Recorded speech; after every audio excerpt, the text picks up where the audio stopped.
Sir நீங்க தான் வண்டி நிப்பாட்டிருக்கீங்க. நீங்க தான் சார் நிப்பாட்டிருக்கீங்க. நீங்க தான் நிப்பாட்டிருக்கீங்க. எங்க பாருங்க சார், என்னுடைய சாபம் உங்களை சும்மா விடாது.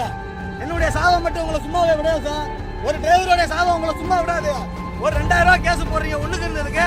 நீங்க என்ன சார், நீங்க மக்களுக்கு விழுந்துருங்க. நடு ரோட்டில் போலீசாருக்கு சாபம் விட்ட லாரி ஓட்டுநர். நீங்க தான் நிப்பாட்டிருக்கீங்க. எங்க பாருங்க சார், என்னுடைய சாபம் உங்களை சும்மா விடாது. என்னுடைய சாபம் மட்டும் உங்களை சும்மாவே விடாது சார். ஒரு டிரைவரோட சாபம் உங்களை சும்மா விடாது. ஒரு 2000 ரூபாய் கேஸ் போடுறீங்க ஒண்ணுக்கு இருந்ததுக்கு. இதுக்கெல்லாம் எதுக்குங்க இப்படி அநியாயமா அபராதம் போட்டிருக்கீங்கன்னு வாக்குவாதம். பரபரப்பான வீடியோ.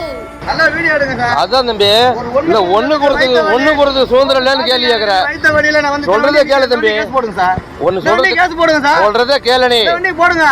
இவருதான் சார் கேஸ் போட்டவர், இவருதான் சார். ஒரே வார்த்தைங்க சார், நீ என்னை கேட்டல சுதந்திரமா யூரின் போக கூட எங்களுக்கு சுதந்திரம் இல்லைங்களா சார், ஒரு சாலை ஓரமானு கேட்டதுக்கு தான், அதுக்கு தான் உனக்கு நான் கேஸே போடுறேன்னு சொல்லி போட்டு, அதுக்கு தான் சார் இந்த 2000 ரூபாய் கேஸ். இந்த ஒரு வார்த்தை பேசுனது நாங்க டிரைவர் பேசக்கூட கூடாதான் சார் அதிகாரி கிட்ட. இது காவல்துறை கண்டிப்பா ஒரு பதில் கொடுக்கணும் சார் கண்டிப்பா எங்களுக்கு. ரோடு போட்டுக்கிறாங்க, 2 பக்கம் ஜாம் பண்ணிட்டு நீ வந்து இவ்வளவு பெரிய வண்டி நிறுத்திட்டு பண்ணி இது போடுங்க. எதுக்கு இந்த வண்டி போடுங்க சார். என்ன வண்டி அது? என்ன வண்டி சார்? வண்டி ரோட்ல தான் சார் நிக்குது. கோயம்புத்தூர் கார்ப்பரேஷன் லிமிட்ல இருந்து 2 கிலோமீட்டர்ல லேண்ட் 8 lakhsக்கு ஸ்ரீ பேபி ப்ராப்பர்ட்டிஸ் கோயம்புத்தூர்.